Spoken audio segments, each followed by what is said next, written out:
Magandang araw po sa lahat, balikan natin muli si Rose Ann. Bago ang lahat, pa-subscribe po ng aking YouTube at kung hindi ka pa nakapag-subscribe sa aking YouTube channel, click the bell para sa panibagong update sa inyo.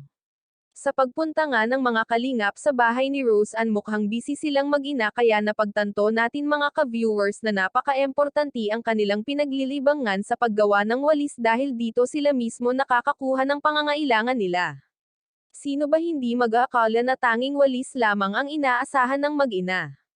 Sa video na ating napanood, sadyang nagkakumahog lamang sila para may pangbili ng pagkain. Pero mga kalingap ay kulang pa rin ito at hindi sapat ang kanilang kinikita. Sa mga nakaraang araw ay may sumagot ng pagpapaaral ni Rose Ann.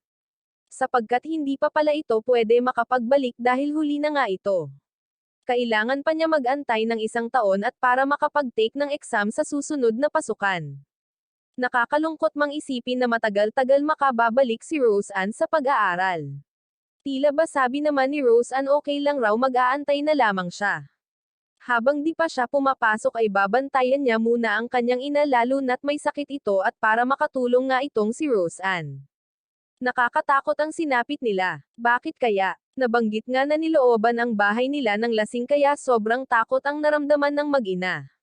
Mga kalingap, hindi man natin alam ang sadya pero kailangan pa ring mag-ingat para sa kaligtasan at hindi mapahamak. Sa ngayon nga ay di pa naman talaga makakapasok si Rose Ann, pansamantalang tutulong muna sa kanyang ina. Maraming salamat po, pakisuportahan po Val Santos Matubang Kalingap Rab channel at sa aking YouTube channel. Please like, share, subscribe and comment ng inyong mga opinyon. Thank you and God bless.